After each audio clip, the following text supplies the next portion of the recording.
a coffee shop in a city, which is every coffee shop in every city on a day, which is every day. Hello, friends. Hello. Hola, amigos, to our Brazilian friends. Hallo, Freunde, to our German friends. Bonjour, les amis, to my French friends. Assalamu alaikum, to my Saudi Arabian friends.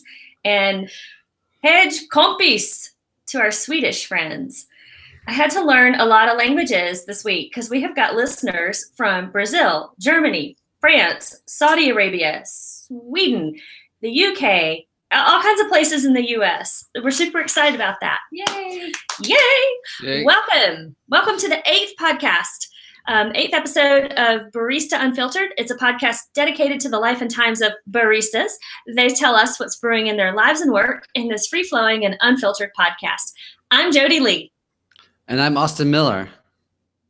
We're your hosts. We're so glad that you've joined us again. Today, our guest is Ellie Lundberg. She is a barista who lives in Broomfield, Colorado, right in my neighborhood, kind of like just across the highway.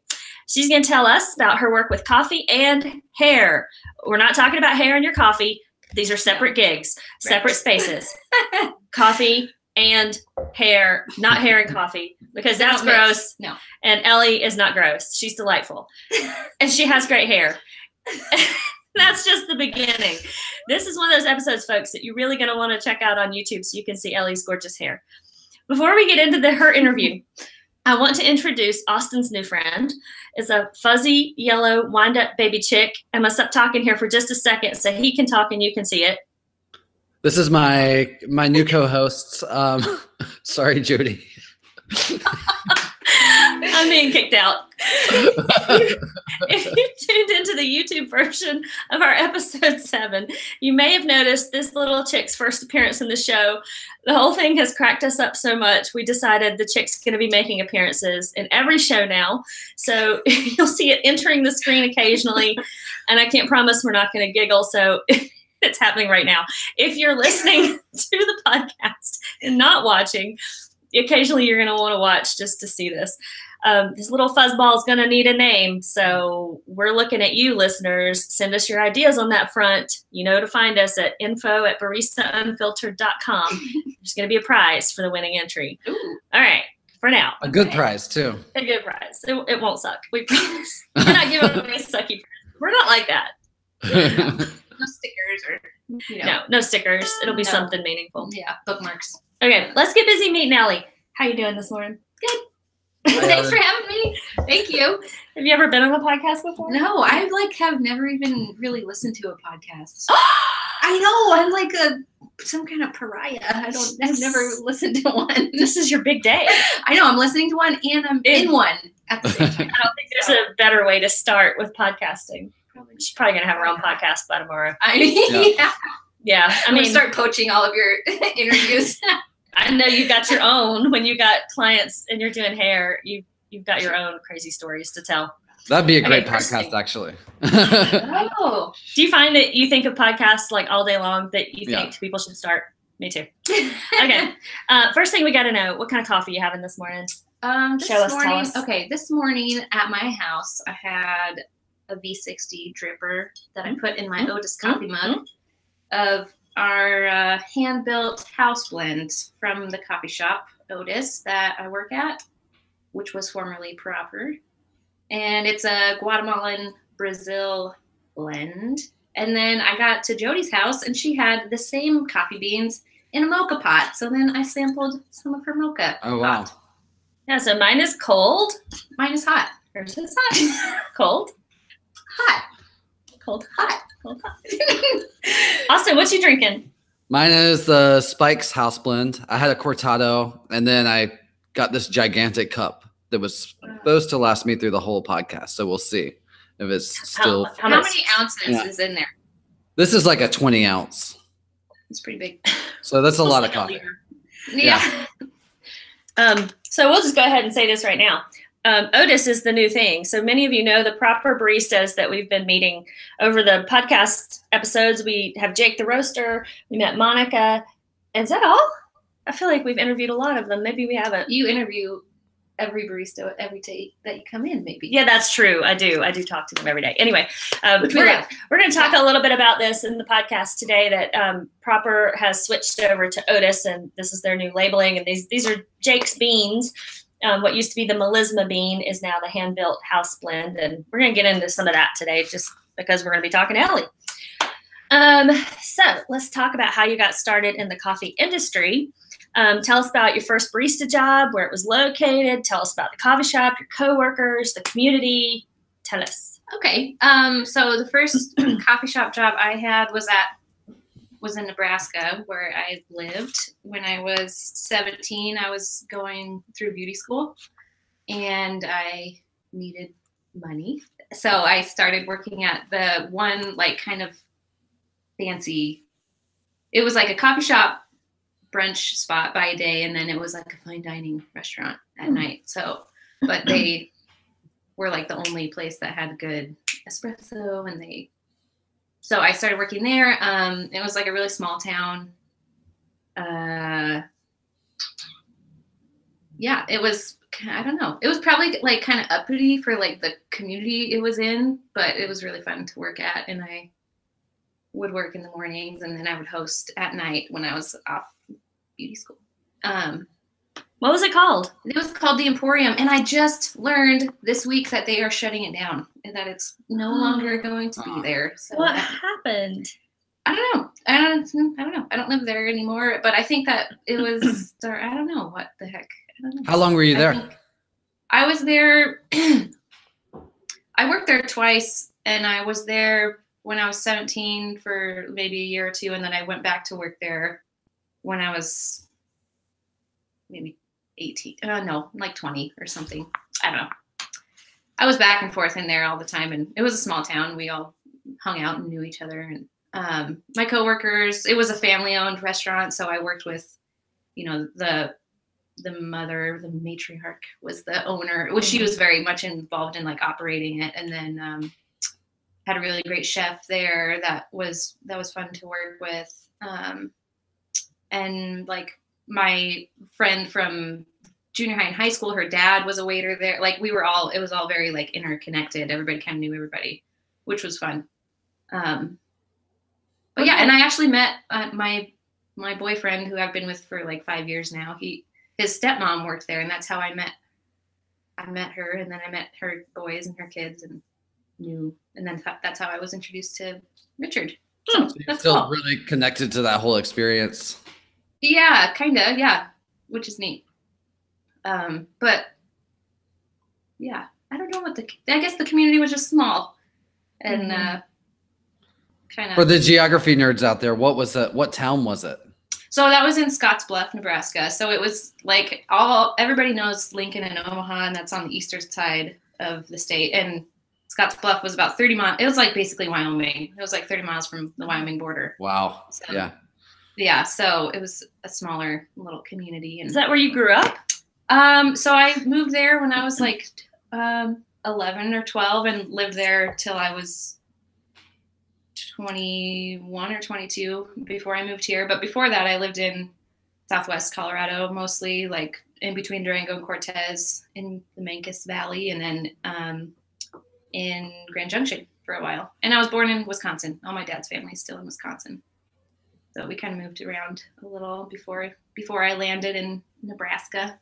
Did you like Durango? I think it's so pretty out there. I loved it. It was really neat. I was there when I was probably between like 3 and 6. So it was a cool, I have cool memories there. And we just went back there actually a couple years ago, and like I found my old house, and that was weird. And I got all like goosebumpy, and it seemed so tiny, when you look back at it when you're older. So that was neat.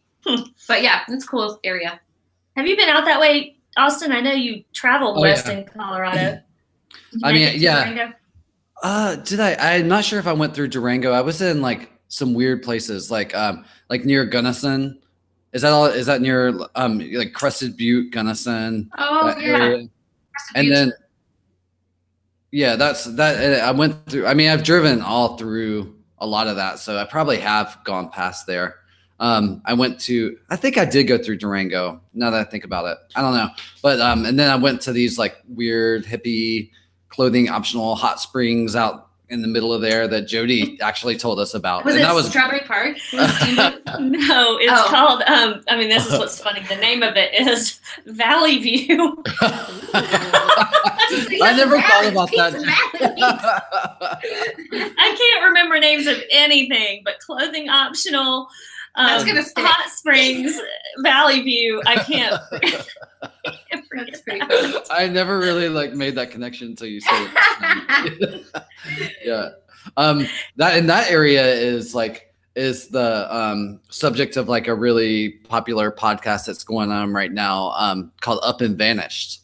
And it's about a girl that went missing in a little town called Crestone. That's like this big kind of a hippie community, I guess. And he chose someone that vanished from that area, and so they're trying to figure it out because the case had kind of gone cold.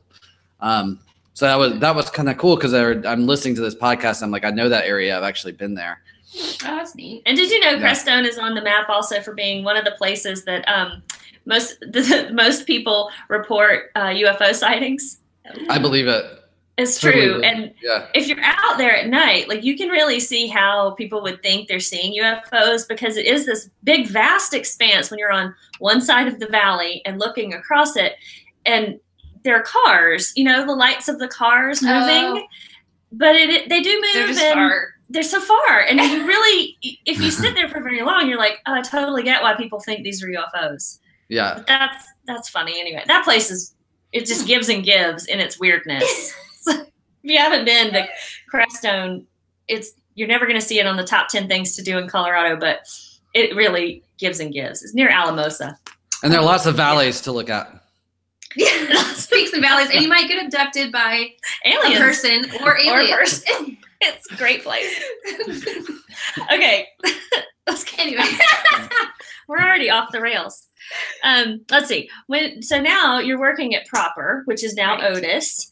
And what I want to know is when you're working as a barista, what are things that you like about it and what are things you don't like about it?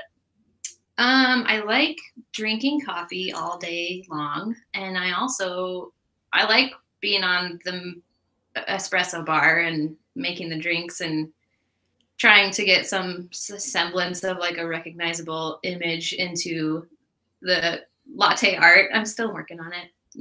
I can do like one design mediocre-ish. Which one is that? That's like the little Rosetta guy. Mm-hmm. I can do a heart too, but that's about it. That's all you need, really. That's all you need. Yeah, I don't know. I mean, it's fine. I can't do like the 18-tiered tulips or anything like that, or even a 2-tiered tulip, really. But I like interacting with people. I like the quick interactions that you get to have with people at the coffee bar because at my other job I'm spending 1 to 2 or 3 hours with one person, which is really great in its own respect, but it's nice to have kind of these quick little interactions with people. So yeah, I like that part. What I don't like, if there's anything, I don't know. I don't like cleaning. Yeah, who does? I don't really like doing that. I don't necessarily love counting the drawer, but all the surfaces. So would you say then you sound like more of an opener than a closer then? Would you rather come in? Well, yeah, I guess I would rather open than close. When you open, you get to just interact with people all day, but when you close, you have to do all the cleaning. Yeah, but then when I'm closing, I also get more opportunity to make like bar drinks, like cocktails and stuff, which is kind of fun too. Cool. So I like doing that part. The surfaces at Otis are white. Yes. And so it's literally like every drink they pour, they have got to clean up. Yeah, it's like it is not forgiving. Bane. Yeah. Right. Yeah, and there's a couple little things on the bar, like these little, I don't know, they're like little silicone things that you use to tamp. Like, oh, right. Right. And that has to be moved to really get everything. Oh my gosh. And I'm so sloppy on the bar. Like I'm not good at keeping, and it's the same way like in my kitchen when I'm cooking or doing anything really, doing my makeup in the morning. It's like there's just crap everywhere and there's debris all over that eventually I have to. So you like to work with the chaos, and then like after it's done, yeah, then you clean everything. Then when it's slow, I'm like, okay, I guess I can get around to this now. But a lot of times it's just priorities. Some people have different ones, right? Like yours is like mine's like like a kind of slapdash around and then get to it later if I feel like it. But you can't be that person at Otis. Yeah. No, I do have to keep it. Have to clean it constantly. Nice. Yeah. Yep. It's kind of funny. They just went through this. Well, let's talk about this renovation situation. Right. Let's see. A lot of changes happened, and it was literally like right after we interviewed Monica, and she told us all about Proper, and then like they closed it up, boarded it up, like, and then everything changed. So tell us a little bit about that. So they, so I guess Proper started in 2012 across the street, actually from our location now, and it was called Proper Grounds. And I unfortunately never got over there because I didn't live this far north. So I didn't, and actually that was the year I moved here. So I didn't know about it. Anyway, it was smaller and pretty cozy, I hear, and very much like kind of a staple of the community. And it was just like this small, very cute little coffee shop that did craft coffee and roasted. And so then I guess a couple of years later, they moved across the street, and it's like this big, beautiful space. It's very like open and wide. And I guess that they had some reactions from the community that was kind of sterile. And, you know, it's all white with, you know, black and white subway tiles. And it's a very different aesthetic, I think, than what it was at the other location. So they had some kind of pushback, and they kind of tried to, I think, make it more of a maybe third wave feel. I don't know if that's, so they had, you know, one size for lattes. They had 2 or 3 syrups, one size for cappuccino. It was very, maybe streamlined, but anyway, the community was not super, receptive to that. So anyway, now they've changed it to Otis. They've kind of warmed up the space a lot with some darker paint on the walls, some dark brown. They've introduced some new patterns and like some new branding.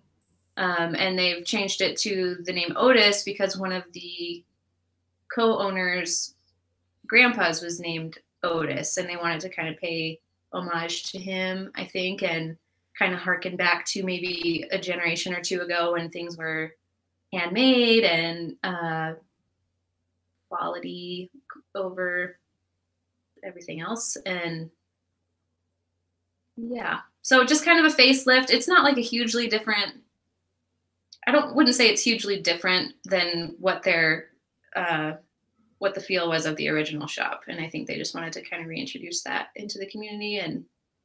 But yeah, so it's been really fun actually. And it feels good. And they have really cool branding and like some merch now that they didn't have before. And how long have you guys been opened as Otis? Like how long is that? So this is like the second week only that it's been Otis. So we've had a lot of people come in and they're like, what the heck is it? They're pretty like confused. But I think that once they're in there though, it's like it feels better, and it feels like a better space, and like not so sterile. And did you change up the coffee at all, or is it pretty much the same coffee you were doing? No, it's actually, Jake is still the roaster, and they've changed some of the names of the coffees, but they have kept the same beans and the same everything really. And it's the same owners, same staff. A lot of people think that it's gone through a ownership change, but it's the same owners. They just kind of rebranded. And you have the roaster, like does Jake roast right there on site? Yeah, it's kind of nice because it smells pretty amazing. I bet, yeah. Yeah. So yeah, that's just kind of in this little, it's almost like a little alcove. We used to call it the makeout room because there used to be couches in there and people would. Seriously? Yes. So it's still now they're like, hey, are the speakers on in the makeout room? And we're like, That's hilarious. I did not know that. Yep, that's a little tidbit, little inside information. Yeah, there used to be a sofa kind of tucked around the corner. Yeah, there used to be kind of a seating area back there, but now they've got a barn door, and the roaster is featured prominently in the room. So or I guess it's 2 barn doors. So when there's, they kind of stay open most of the time, and like right in the middle of it is this beautiful roaster. It's very beautiful. So now everybody can watch what's going on. Yeah. In the makeout room. Yeah. No, Jake. But it's just Jake in there by himself. Just Jake by himself. Making out with the beans. I'm kidding. There's none of that. It's all legit. Okay. So, oh my God, I think we're like the 3 silliest people. Love it. Okay. Like a lot of baristas, you know, Ellie, you've got a lot of passions outside of coffee, and I know one of them is hair. So you should see this hair that Ellie has, because her hair is gorgeous. Maybe you should like flip around a little bit. I mean, it's like, gorgeous. I wish there was a fan here. Every day. Her hair is beautiful every day. It's not every day. But so if you like Ellie's hair, you should subscribe to our YouTube channel. How about that? Right. Definitely. We're going to have like 200 subscribers after today. Yeah, totally. So she cut my hair, and that's why it looks like this. So she just cut one side of it. I'm just kidding. I asked like, for that's that. all you get. Halfway through the haircut, I was like, that's it, Jodie, get out of here. We're done. Yeah. She was like, I can't take an hour with this one. But anyway, I really did ask for this. I think it's best for me to warn people that things are not quite normal and balanced in here. That's why I have my hair a little bit off. But anyway, tell us about your art and your work as a hairstylist and what got you interested in that. Well, what got me interested in it, I guess originally is that I did not want to be in high school anymore, and I dropped out and I got my good enough degree, my GED, and went to the local beauty college. I was like, you know, it was about to be, I was 16 hanging out because I was not in high school, and looked at the TV, and there was an ad for the next, class was starting on my 17th birthday. And I was like, it's a sign. I got to do it. And I had thought about it previously about, you know, what I was going to do with my life. And I liked doing hair, and I liked playing with makeup, and it'd be fun. So I enrolled and started, and I was their youngest student they ever had. So they would call me they'd have an intercom system for when your appointments would get there, and they'd say, baby Ellie, your appointment's here.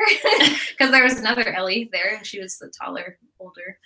They couldn't call her old Ellie. They couldn't call her old Ellie because that would be just rude. So, anyway, so I did that. And then I got a job.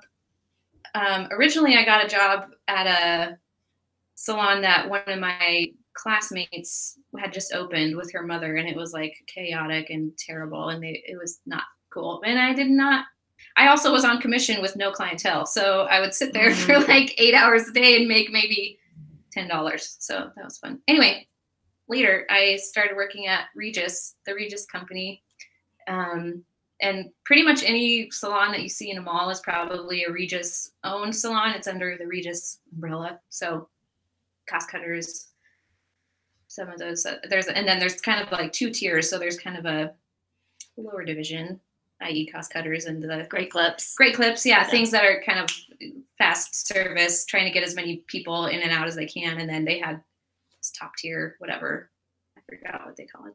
Anyway, so I worked at the Regis company there for like 4 years before I moved to Broomfield and transferred to the Regis here, and worked there for about 5 years. And then I just had my 1-year anniversary of being in Salon Republic, which is, I had moved from Regis to this, where it's kind of 52 studios spaces that you rent out, that people can rent out and do hair or massage or eyelash extensions or whatever beauty services you need. You can go to Salon Republic and pretty much find what you need.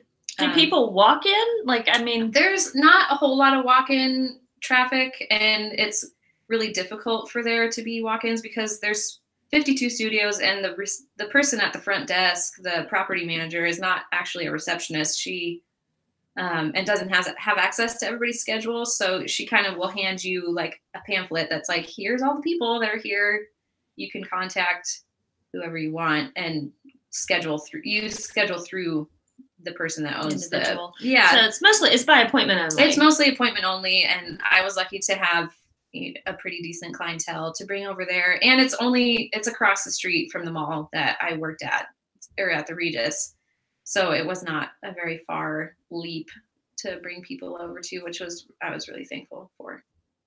So yeah, that's been really great. And it feels awesome to have my own space and have it look the way I want it to. And, just get to really spend time with my clients and not have a bunch of other stuff going on or 25 different conversations that I have to try to not pay attention to, because that's really hard.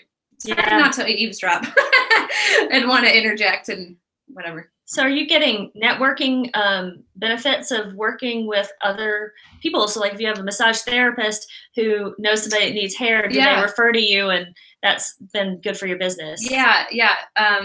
There's a couple of people that, like, there's one lady that I knew beforehand, and she does eyebrows. Oh, she specifically does eyebrows, and she refers me people all the time. And there's a lot of stylists actually in Salon Republic now that I used to work with at Regis. So it's really nice because it feels like there's a little community and we all know each other. Do you tend to get customers like from working at Otis? Oh my gosh, yeah, all the time. Like Jodie, I think I do everybody's hair on staff now. And there have been a good handful of people that have come in.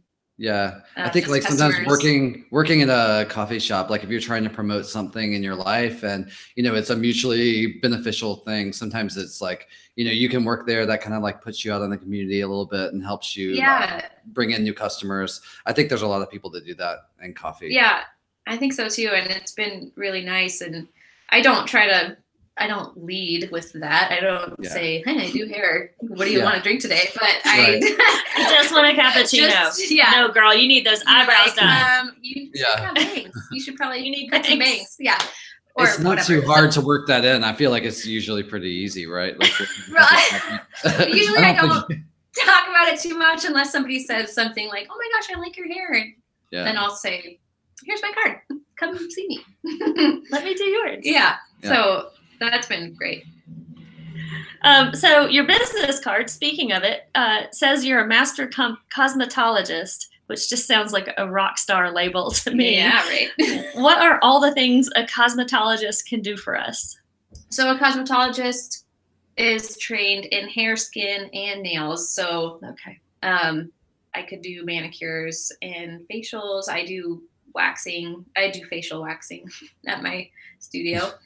And hair. So yeah, all those things, which is really cool. And do you do all of those things? I know sometimes the hairstylist will just do hair. Yeah, when I moved over to this Regis here in Colorado, I did some nails and I would do manicures and pedicures, but I was never really skilled with like acrylics. I would do very basic kind of manis and pedis. And I do facial waxing, which is like under the esthetician umbrella, but I'm actually taking some continuing education right now with, or just trying to get more involved with skincare, because it's always been something I've been interested in, but I only had very basic training for esthetician work. So, I'm trying to get kind of my foot more into that. What's do you have like one or two bits of advice you would give just universally? People, you just need to be doing this one thing and all the time, commit to it. For your hair? Oh, hair, skin, nails. Okay. Like, what do you see people doing wrong in big groups? I think that one thing, a lot of people wash their hair with really, really hot water, and I know it feels really good, but if you have colored hair, you should wash your hair with cooler water because that's fading your color every time you get heat on it. Also, you don't need to wash your hair every single day. Everybody says that. I know. And I hate washing my hair. It's such a chore. So I try. Plus, it's like hard to deal with it afterwards. Like it's like, oh, now I have to style it. Now I gotta do something to it. Like, But anyway, it's good for your scalp to have some kind of oil time. Yeah, some lubrication, some sebum Mm-hmm. up in there. Maybe even some bacteria. Maybe a little, yeah. Get some probiotics up there with. So are you saying you should at least do it every other day wash your hair? Well, I mean, I try to go like, I would say if your hair can handle it and you don't look like a total grease ball, you could do it like once or twice a week. Wash your hair twice a week. Yeah. Oh my gosh. My cousin Corbin was here this summer and she's 15 and I guess she's read the same articles you've read. And she's like, I don't want to wash my hair every day. I was like, well, I mean, we don't live a life where you could skip it. Like you're going to be out sweating all the time. Right. So then what do you? Well, okay. So if you're working out super hard every day, yeah, you should maybe. You got to wash it, don't you? Yeah, I guess so. But I do a lot of. Austin is saying no. I don't know. I feel like you could. I got a lot of hair. Yeah. And I mean, once a week. Yeah. I feel like, I don't know, if you can do dry shampoo or I don't know. Okay. I guess I don't work out every day and get real sweaty every day. So in the summer, everybody does. Like you just walk outside and you're hot and it's sweaty. I don't know. Like yeah, I don't know. I'm always sweating, paddleboarding, running. You're real active. I'm active and I cannot not wash my hair. I mean, maybe I could skip a day here. Yeah, and there, I mean, like it's an anything less than every single day is probably better than every day, I would say. Okay. That all rhymed. You guys. You're amazing. What I was gonna say something else. Oh, look at your skincare ingredients and like look at what you're putting on your skin and try not to put a bunch of chemicals on there. Hey, also plug for beaglefreedomproject.org. Check your ingredients and make sure that the products you're wearing are not tested on animals. Yeah. Because it's beagles, people. I don't want to get too much on that, off on that track, but you should look at what you're using, and then if it doesn't have that little rabbit on it that tells you it's safe, yeah, you need to think about that. Mm-hmm. All right, let's talk about your big business dream. What are your goals for the future? I really like the space I'm in now. I like just having to deal with myself. And if something is messed up, it's my own fault. I don't want to deal. I really like being my own business owner. Mm-hmm. I don't like doing paperwork and taxes, and I'm really bad at it. And I'm hoping that I'm not screwing myself every single time I'm doing stuff like that. But I do think I want to be I don't want employees, and I don't want to move into a big space where I have to worry about that. I do want to get more into skincare, and I've kind of come to the realization that I don't want to be, 65 still doing hair, because it's labor intensive. They're just hard on your body. Yeah. So I would like to get more into skincare and maybe eventually wean myself out of doing hair when the time is right and have something else to fall back on. Rich and I just went on this long road trip to New Mexico, and he's really interested in these Earthships and learning and going to the Earthship Academy and learning how to build Earthships. So we were kind of thinking about that, and we stayed in this like funky little retro trailer, this like Airbnb, like 1954 lemon yellow trailer on this trip, and it was so awesome. And it made me we were thinking about at some point maybe we would move to the Southwest, to the Earthship. Wait, so you guys are talking about an Earthship, and it looks like you know what an Earthship both know what that is, but I've never heard of it. Okay, everybody should look up Earthships because they're so cool, and they are made of all recycled materials, and they all have these south-facing pane windows that you can grow all your food in, and then you reuse your water a million times, and you don't have to have a heating and cooling system because there is like this vent that sucks in hot air and then pushes out cold air, depending. A lot of times it's in the earth a little bit. Yeah, it's like underneath. It's almost like a hobbit hole in a way. They're hard to see. Where it's like under. It's like half of it is under the earth, under dirt and earth, and there's like, you know, sand-filled tires that make up your installation, and it's really pretty incredible. If you get into the, how big are these things? They can be as big or as small as you want them to be. And if they're small, you can make them for like $2,500 and you have a dwelling to live in, which is neat. So I was in when I was at the Valley View, I was in a coffee shop because that's what I do every time I go somewhere. I'm like, where are the coffee people? I want to meet them. And there was a barista there telling me he was building an Earthship, and that's how I learned about this. And that was his big dream, was to live in an Earthship. And so he was collecting basically all of the trash to build it with. Oh, yeah. Because a lot of it, when you say recycled materials, it really is like stuff people have just disposed of. Glass bottles. And, and it almost, like, some of the glass bottle stuff is really cool because it looks like a mosaic or something in your wall almost. But anyway, so we were thinking I could buy a crusty old Airstream and like make it into a studio / you know, skincare spa thing, a retreat, and then live in the Earthship and, you know, cart the Airstream around and do hairs and skin and stuff. So that's kind of our little star we're pointed towards. But do you know where you'd want to live with your Earthship? Well, there's certain like zoning restrictions, I think. So certain communities won't allow you to make a recycled house. That's why it's happening in Alamosa. Well, yeah, and like Taos, New Mexico is where they have the there's like an Earthship like compound where they have all these like different examples of recycled Earthship houses. So I know New Mexico has some laws that allow you to do that. So maybe South New Mexico, not South New Mexico. I was going to say Southwest and New Mexico, and it came out. And it came together that way. South Mexico. Yeah, just north of Santa Fe is where we just kind of drove off the highway for 2 minutes, and you see these Earthships. Yeah. They're tucked around every corner, like out on these dirt roads, these rutted dirt roads. Yeah.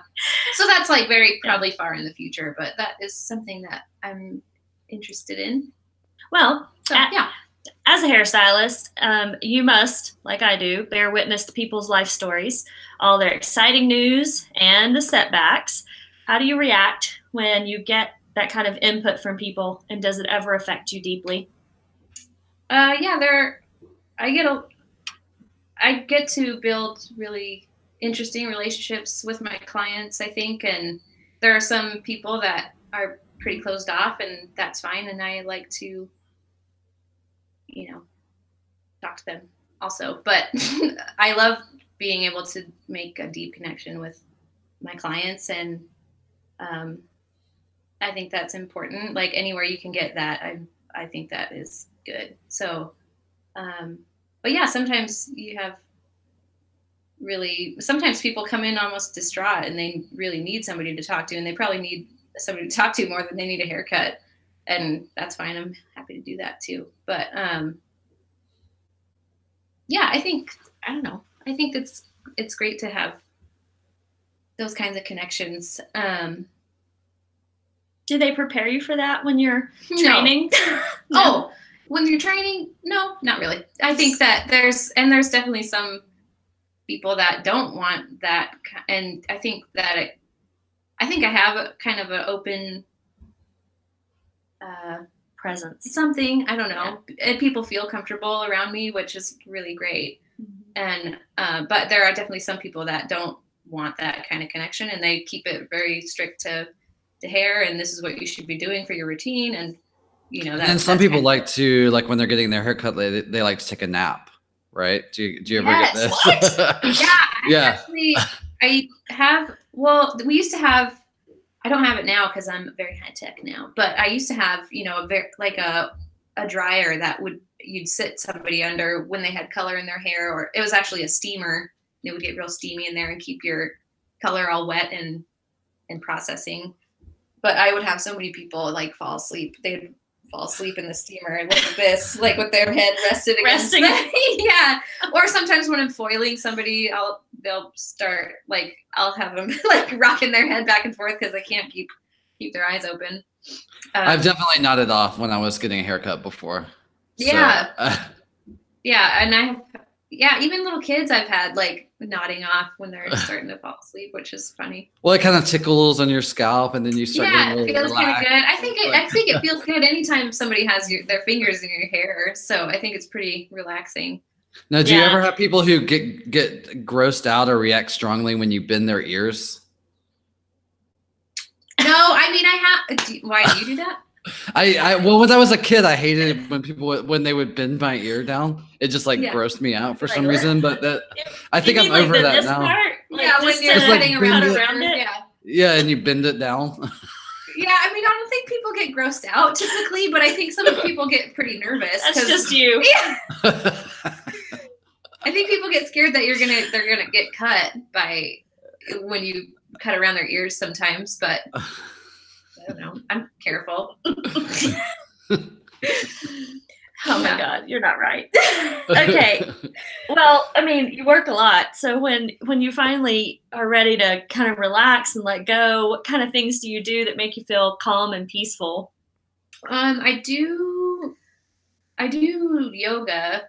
And I was like never very athletic as a kid or a person in general. So I started doing yoga probably maybe 6 or 7 years ago. And I've just recently been, in the last maybe 2 years, been a little more regular with it. And I try to go like twice a week if I can make it. So I try to do that. But other than that, I read a lot. I like reading. And that is a good way to kind of get centered and but also you can get kind of lost in that, which is nice. But I'll watch Netflix. I'll take a bath. I'll just I'm pretty good at being lazy and relaxing. Having a good self-care routine. Yeah. I know we kind of, as a society, we regard that as laziness, but I'm telling you, it's important work, especially when you're taking care of other people. Yeah. It's important work to do for yourself.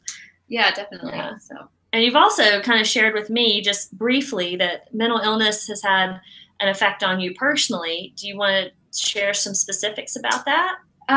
Yeah. So both of my parents they struggle with mental illness, and throughout all of my childhood had issues centering around that. And I think that's pretty common for a lot of people. If you don't know somebody that's mentally ill, I think mental illness touches a lot of people.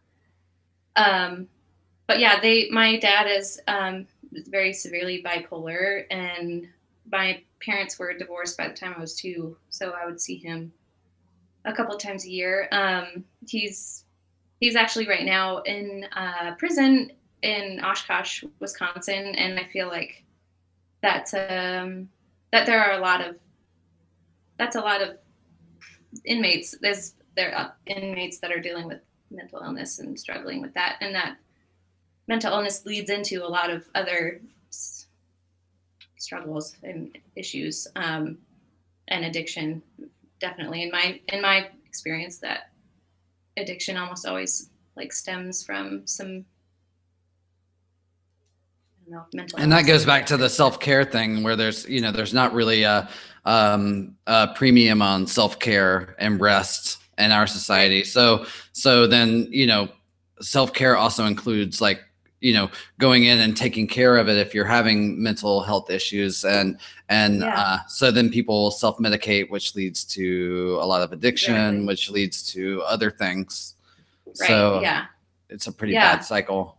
Yeah. And and it's hard. I think that another a huge part of what makes mental illness more difficult is that it is ignored, and it is steeped in shame and secrecy. And I know both of my parents' parents had a really hard time figuring out how to handle or cope or deal with having children that had mental health problems, and for the most part, it was largely just like swept under the rug, kind of, and tried to. And I think that they did the best they could with the information they had at the time, maybe, but that avoiding it made it so much worse.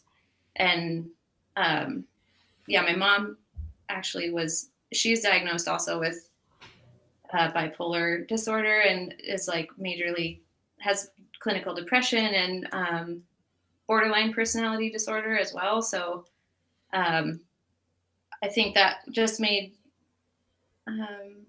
it difficult for them, obviously. And kind of, so my sister and I grew up a lot different than a lot of other kids that we knew. And I think being able to talk about it is really helpful. And I kind of waffled about talking about it because I wasn't sure, because that opens me and my family up to being vulnerable, maybe, but I thought the more I thought about it, the more I thought that's why it should be talked about, I guess, because it doesn't help to be not talked about. Well, certainly when there's because everybody, I mean, you're being vulnerable right now, but I mean, chances are, 80% of the people out there listening are thinking of someone or a situation in their own lives that's right, reflective. So thank you for talking about it. Yeah. And yeah. And shining a light on it is the way through, right? Yeah, I think so. It's the way to normalize it. It's the way to, express it to another person that can understand and maybe help you with pieces of it. Carrying the burden in the dark with the shame, like that is no way to live your life. Right. Yeah. Yeah. I think that my sister and I, we always felt like we had to kind of hide what was going on at home, or not talk about what was going on at home, because that's the message that we got from well, it's also like, it's not just your own, like, you're not just doing that because you're ashamed of yourself for being from that situation, but sometimes, out of like a special kind of loyalty or love for the person who's suffering, you feel like you don't want to, you don't feel like it's your burden to like go out and explain to people what's going on with another person. So you feel like, but it is affecting you. So you need to talk about it to other people, but you don't want to do that to the person who's suffering. So it's definitely like a catch-22. Yeah, exactly. And a lot of times I find myself like opening up to a friend, or sometimes I'll talk to clients about it because they are struggling with similar issues, or they know somebody that's struggling with it. And a lot of times I'll open up and kind of talk about my family or my life, and what goes on in that type of household. And I get a lot of like sympathy, or they want to have like kind of throw pity at me, which is that's not what I'm really looking for. I want to just share and be open and honest about it. And I think it's important to talk about, but you're right, because I also care very deeply about the people that I'm talking about, and I don't want to vilify or make them out to be. I think that a lot of people, when they think about mental illness, they see kind of a caricature of what mental illness looks like, and they don't see that it's like that the people that are suffering from mental illness are such like multifaceted, amazing, beautiful people like everybody else, and that is just a small like portion of who they are. And you don't want to stigmatize that person. I guess that's a big part of it, is you want to give that person room to grow out of this, or learn how to cope with it in one way or another. And then the fear is like, if everybody stigmatizes that person, like if you talk to people and they stigmatize that person, they're never going to be able to break out of like people viewing them that way. But it shouldn't be that way. Like, you should be able to talk about it and acknowledge it in public, and then move on and like find ways to cope with it, and have people see you, as a normal person dealing with a normal human issue. Right. Yeah, exactly. Yeah. That's great. Did you find that, like, because you had that sort of instability in your own home, that you reached out for other kind of like also families or surrogate families and through work or through other ways of being?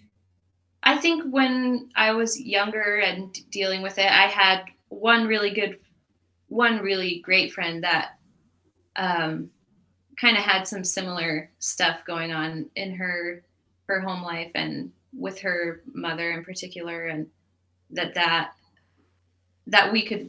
made us really tight, and that we bonded with each other a lot. But and that I'm super, super close with my sister. Like I feel like we're two halves of the same like coin, you know, that we're really, really close. But outside of that, I really, I don't feel like I was able to maybe verbalize or able to reach out at that when I was going through all that, and when I was living at home, and when I was working around other people and in school and stuff. I didn't feel like, and I feel like a lot of people that have similar issues at home I didn't want to talk about it with anybody, and I didn't want to I felt like if I was talking about it at that time, I don't really feel like that now, but I felt like if I shared with somebody what was going on, that it was going to be, that I was putting my shit on somebody else, and I didn't want to do that. And I felt, so no, I didn't really reach out to a lot of people about it, because it was hard to talk about. And I got the message from enough people that I shouldn't talk about it, and that it wasn't to be, that it was shameful, and that it wasn't to be talked about. And that it was a bit of a burden. Yeah. that you were sort of putting on people. Yeah. I didn't want to make somebody else feel responsible for me, or. But then also, like, you know, that could also be a self-preservation sort of thing too, where you just sort of want to keep some spaces in your life that are untainted by that, so that you can just sort of like step into that and leave it all behind, and like just be a completely other person. And in that moment, which that could be, you know, that could be useful, you know, Yeah. And I actually, when I was working at the Emporium the first time, when I quit, I actually quit because my mom was hospitalized. She was in psychiatric care, and I told them that my mom's in the hospital, and I need to take care of my sister, basically. But I wasn't I did not let them know what was actually going on. I just stepped away from it so I could take care of the stuff that I was needing to take care of. And I think that I didn't feel comfortable like saying, you know, I've got, which, whatever, it's not pertinent, I guess, to the situation, because I was just quitting a job. But I wasn't trying to bring people into my world like that, except for maybe one or two people that I felt really, really comfortable with, and that I knew I could trust with like that information, I guess. Yeah. So, yeah. So I think it's always funny that those of us that are deeply silly people always tend to have this really serious thing like underneath it. Mm-hmm. Like the best comics are the ones who've been through the most. Right. Do you know what I mean? Yeah, it's like that saying, if you don't laugh, you're gonna cry. So it's like you have to kind of, I don't know, at some point, I think, make light of it to get through it. Mm-hmm. Austin, do you find that to be true of people? Yes. All right. Well, for you guys who are just listening, the chicken joined me in saying yes. All right. Well, we like to wrap up our show asking our guests to share 3 of their all-time favorite coffee shops. What are yours? Otis. Avi. I really like, there's a coffee shop in Arvada, right, like maybe 10 miles down the road, called Two Rivers, that I love, and their espresso is amazing. Have you been there, Jodie? Mm-hmm. Many times. I was there before it was where it is now. Me too. Yeah. Old school. OG. Back when the 2 guys that own it were wearing vests behind the bar. Remember that? Yeah. Yeah. Yeah, they have amazing espresso. Yeah. It's super tasty. And then my other favorite coffee shop would probably be, there's this coffee shop in Lincoln called Cultiva. And maybe there are more spaces than just Lincoln, but I know there's 2 in Lincoln. Maybe they have other locations. I don't know, but that is really, really good. And they have super tasty, they do like brunch and coffee. That's my favorite thing. I mean, is that a cult? Or it sounds like a cult? Or is I don't know. And I don't even know if I'm saying it right. I don't know if it's Cultiva or Cultiva. I'm not sure, but maybe they're cultivating a cult. I like that they have the word cult in their do too. In their name. I mean, it makes it kind They're not pretending. You know, no. They're just out there with it. Yeah. All right, guys. As we wrap up this episode, we again want to thank Ellie Lundberg for being our guest. Thank you. Being so Thank you, awesome. Ellie, for talking to us. Thank you. Yeah, thanks for having me. And we appreciate all you listeners for joining us. We definitely want to hear from you guys. So if you've got a barista you want us to interview, hit us up and write to us. Tell us your questions about coffee.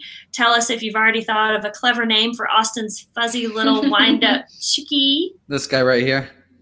That guy. There he is. Okay. Maybe he's a girl. We don't know. We don't. Whatever you come up with, tell us. Yeah.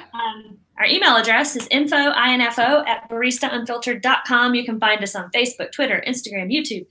We now have a couple podcast patrons now through Patreon. So you might want to join those cool kids and support our podcast if you can.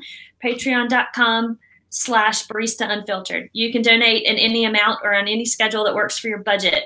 I'm Jodie Lee. And I'm Austin Miller. Y'all be good. Stay caffeinated, friends. Yay. Bye.